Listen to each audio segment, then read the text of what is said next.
Президент Садыр Жапаров бүгүн Кытай Эл Республикасынын Коммунисттик партиясынын Борбордук комитетинин саясий бюросунун мүчөсү, Кытай Эл Республикасынын Сизян Уйгур автономиялык районунун партиялык комитетинин катчысы Ма Синжуйду анын Бишкекке болгон жумушчу сапарынын алкагында кабыл алды. Жолугушууда мамлекет башчысы Кыргызстан менен Кытайдын ортосундагы салттуу достук жана ынак коңшулук мамилелер, өз ара ишеним, ар тараптуу стратегиялык өнөктөштүктү мындан ары да чыңдоого, ошондой эле жалпы кызыкчылыктарга толук жооп берген аймактагы туруктуулукту жана коопсуздукту бекемдөөгө өбөлгө түзөрүн белгиледи. Ош облусунун Кара Суу районуна караштуу Шарк айыл өкмөтүндө 43 окуучу атыр жетина ууланды. Маалыматты Билим берүү жана Эл министрлиги тастыктады. Окуя Таштак айылындагы номер 101 Кумар Момбеков атындагы мектепте болгон. 6-класстын окуучусу атыр чачып ойноп, кесепетинде 43 окуучунун абалы начарлай баштаган. Ал эми Саламаттык сактоо министрлиги кечээ 29 мартта балдар Ош облустук балдар ооруканасында саат 4-төн тарта түшө баштаганын билдирди. Алгачкы медициналык санитардык жардам көрсөтүлүп, 18 окуучу жаткырылып, дарыгерлердин көзөмөлүндө турат. Калганы үйүнөн дарыланууга жөнөтүлгөн. Баарынын абалы канааттандырарлык. Саламаттык сактоо министрлиги балдардан анализ алынганын, анын жыйынтыгы менен гана кайсы затка ууланганы аныкталарын айтышты. Бул жерде азыр 14 бейтап бар. Анын 13 1 класстын окуучусу, бирөөсү башка 8 класстын окуучусу. Реанимациядан 4-өсү башка бөлүмдөргө которулат. Ошол бөлүмдөрдө көрүп тийиштүү анализдер жүргүзүлүп, эгер абалдар жакшы болсо үй шартына бөлмөнүн ичине чыкпай турусу да бул мээге ошол кычкылтектин жетишсиздигин алып келиши мүмкүн. Гипоксия болуп калышы мүмкүн. Ошондо окуучулар бат өзүн жоготуп, булар жаңкы өспүрүм куракта болгондуктан жаңкы панический деп коет, паникага да түшүп, бирин көрүп бири дагы. Мен аркасынан эле эжекеси кириптир, айнектерди, эшиктерди ачтырып, ошол окуучуларды чыгарыптыр. Далили бар, видео наблюдение бар, жогу бар. Ошонун арасында бак окуучулар орозо туткан кыздар бар экен. Анан ошо атырды баарын барып бетине чачкан экен балачы. Бул жүрүп класста айландырып, аркасынан барып аябай чачып жүргөн экен. Врачтарга кирдим азыр. Кирсем, кечтен бери не дарып бербедиңер десем, ол кишилер менен боло берет деп атат.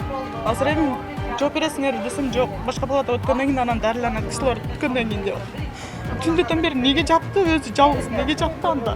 Түндөтөн бери дарылап койсо болот го, бир-эки укол берет жок дегенде.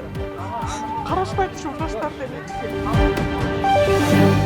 Талас шаарынын мэриясынын муниципалдык менчик башкармалынын башчысынын милдетин убактылуу аткаруучу Жүсүп Аласагын университетинин жогорку билим жөнүндө жасалма дипломунун негизинде аталган кызматты ээлеп турганы аныкталды. Бул туурасында УКМКдан билдирди. Учурда бул факты боюнча жогорку билими тууралуу жасалма документтерди жасоого тиешеси бар адамдарды аныктоо боюнча тергөөгө чейинки текшерүү иштери жүрүп жатат. УКМК массаж салондорун калкалаган деп Бишкектин 1-май райондук милициясынын 3 кызматкерин кармаган учурдун видеосун жарыялады. Кадрдан милиционерлердин үйүн, иштеген жерин жана массаж салонун тинтүү учурунда ири суммадагы акча, курал-жарактар чыкканын көрүүгө болот. Атайын кызмат кармалгандар Борбор каладагы массаж салондорун ээлеринен акча алуу үчүн туруктуу коррупциялык схеманы оюштургандыгы аныкталгандыгын билдирген. Алар негизсиз рейдтерди жүргүзүп, салон ээлеринен калкалайбыз деп ай сайын ак алып турушкан. Бул иш ачыкталгандан кийин 1-май райондук ички иштер башкармалыгынын кызматкерлери кызмат ордунан бошотулган. Көп өтпөй эле алардын ордуна жаңы жетекчилер дайындалган. Казакстандан Кыргызстанга контрабандалык күйүүчү майды кошумча бактар менен жабдылган 36 автоунаа ташыган. Бул тууралуу ички иштер министрликтин басма сөз кызматынан билдирди. 36 автоунаанын ичинен 29-у жеңил унаа. Бүгүн жол кыймылынын коопсуздугун камсыздоо башкы башкармалыгына кошумча күйүүчү май бактары орнотулган 7 жүргүнчү автобус алып келинген. Автобустар дизелди кыймылдаткычтар менен жабдылган. Бирок май күйүүчү бактарында бензин табылган. Жалпысынан контрабандалык 23 тонна күйүүчү май аныкталды. Учурда автоунaalар убактылуу токтотуучу айып коруу жайына токтотулуп, айдоочуларга укук бузуулар жөнүндө кодекске ылайык 5500 сом айып салынды. Казакстанда 20 жылдан бери документсиз жүргөн кыргызстандык аял менен өспүрүм кыз мекенине кайтарылды. Бул туурасында Тышкы иштер министрлигинен кабарлады. 56 жаштагы аял 2003 жылдан бери ким экенин ырастаган документтери жок, оор турмуштук кырдаалга кабылып, Казакстанда жүргөнү аныкталган. Миграция кызматынан билдиришкендей, Казакстанда документи жок кыргызстандыктар кулчулукка кабылган учурлар катталып келет.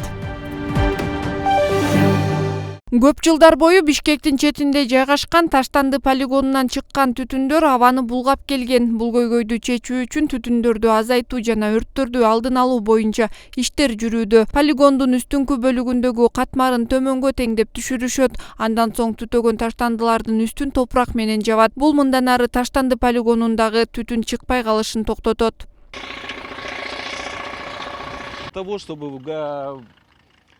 Биз полигондогу таштандылардын ичинен бат күйгөн калдыктарын өзүнчө бөлүп жатабыз. Алар тигүү цехиндеги кийимдердин калдыктары, бактардын бутактары жана желим материалдар. Бул жол менен бир күндө тигүү цехтеринен 50 тоннага жакын калдык чыгат. Ошондуктан биз полигондогу өрттү алдын алуу жана түтүндү азайтуу үчүн тиешелүү жумуштарды жасап жатабыз. Өзүңүздөр байкагандай, бул жердеги түтүн бир топ азайды. Учурда Таштанды полигонунда оңдоп түзөө иштери жүрүүдө. Алсак алардын салмагын тартуу үчүн жаңы таразалар коюлат жана жаандын сууларын чыгаруу үчүн ирригациялык система орнотулууда. Мындан сырткары Таштанды ташуучу унааларды дезинфекция кылууга атайын дезинфекциялык рампа коюлат. Алар санитардык нормага ылайык унаалар борборго чыгып жаткан кезде дезинфекция кылып тазалап турат. Также мы на сегодня начали строительные работы по ограждению Бишкекского свалочного. Таштанды полигонунун аймагын тосуу иштери жүрүүдө. Жалпы аянты 46 гектар. Учурда 90% жумуш бүттү. Тосмолор бетон болсо, анын үстү зымдар менен тосулат жана бир канча аралык сайын жарык орнотулат. Ошондой эле байкоочу камералар дагы жайгашып, Таштанды полигонун күнү-түнү байкап турууга мүмкүнчүлүк жаралат. Ага атайын IT адиси дайындалган. Ал үчүн бул жакка контейнер орнотулат. Бул жердин жалпы абалын байкап камерага жаздырып турат. Ошондой эле асфальт жолдорду салуу иштери дагы жүрүп жатат.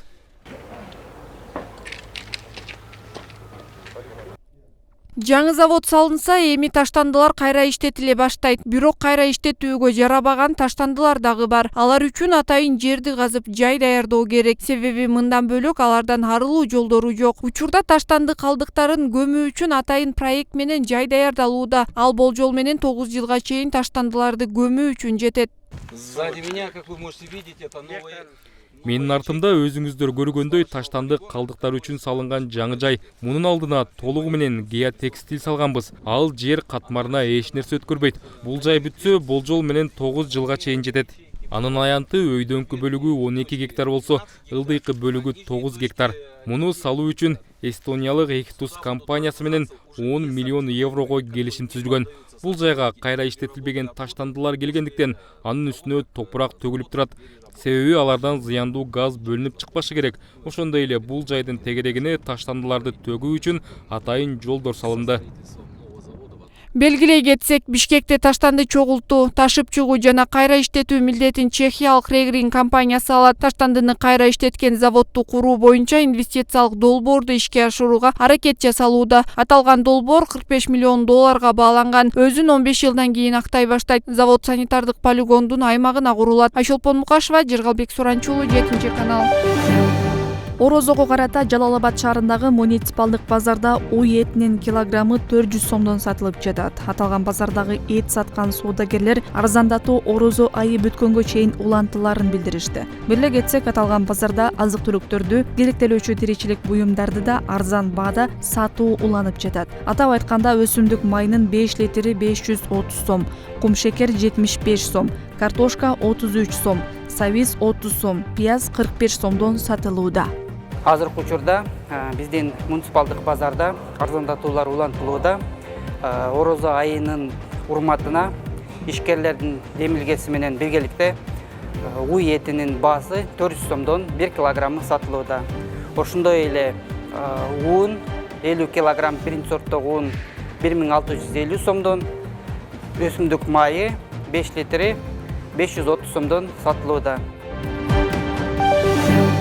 Жарандарга Айгүл тоо ботаникалык корууна 3 жылга чейин кирүүгө тыюу салынды. Бул туурасында Баткен Токой чарбасынан билдиришти. Мындай чара Баткенде өскөн уникалдуу айгүл гүлүн сактап калуу жана көбөйтүү максатында көрүлүүдө. Ага ылайык жарандар 2023 жылдын 1-апрелинен тартып 2026 жылдын 1-апрелине чейин коруктун аймагына кирүүгө болбойт. Жалал Абад шаарынын Токтогул көчөсүндөгү номер 2 көп кабаттуу үйдүн жашоочулары каражат жыйнап, өздөрү жашаган көп кабаттуу үйдүн алдындагы 150 метр жолго шебен төшөп, 110 метр аралыкка темир бетон арык куурларын жаткырышты. Жашоочулардын демилгесин шаар бийлиги колдоого алып, мэриянын коммуналдык чарба жана көрктөндүрүү департаменти курулушка көмөк көрсөттү. Жыл сайын каттуу жааган жаандан улам аталган көп кабаттуу үйдүн жер төлөөсүнө суу кирип, жашоочуларга бир топ ыңгайсыздыкты жаратып келген. Көп кабаттуу үйүбүздүн жашоочулары өзүбүздүн инициативабыз менен, күчүбүз менен ушул лотокторду койдук. Себеби лоток койгонубуздун себеби жаан чачын болгондо эле жогору жактан суу келип, могул жерлерибиз көлчүк болуп, ал көлчүктөн кандайдыр бир тешик таап уже подвалга суу түшө баштады. Ошондон улам анан инициатива көтөрүп, жашоочулар менен кеңешип, келишип, анан лотокторду койдук. Лоток коерго бизге ЖКХдан техникалык жардам келди. Рахмат, чоң ыраазычылык билдиребиз. Андан кийин бул шебен төктүрдүк. Себеби лоток коюлгандан кийин жолубуз лай болуп калып, баткак. Жамгыр жааганда подъездерибиз лайлашып аткандан дагы кеңешип элибиз менен. Апрель айында кыргызстандыктар 2 жолу 3 күндөн эс алат. Календарды карай турган болсок, 7-апрель жумага туура келет. Бул күн апрель элдик революциясына карата кызыл менен белгиленген. Андыктан ишемби, жекшембини кошкондо 3 күндүк дем алыш болот. Ал эми орозо айт 21 же 22 апрелде болот. Ага карата да дем алыш жарыяланат. Эгер 21 апрель жума күнгө тош келсе, кыргызстандыктар дүйшөмбүгө чейин эс алышат. Ал эми айт 22 апрель ишембиде болуп калса, шейшембиге чейин 3 күн катары менен жумуш болбойт. Дем алыш күндөрү өлкө аймагында үшүк жүрөт. Бул тууралуу Кыргыз гидрометтен билдирди. 1, 2, 3 апрелде түнкүсүн жана эртең менен үшүк жүрөт. Чүй облусунун тоо этектеринде жана Талас облусунун дыйканчылык аймактарында -2 градус суук болот. Ош, Жалал Абад, Баткен облустарынын тоо этектеринде -3 градуска чейин үшүк жүрүшү күтүлөт. Мындай аба ырайы данектүү мөмө бактардын бүчүрлөрүнө жана гүлдөрүнө коркунуч келтирет.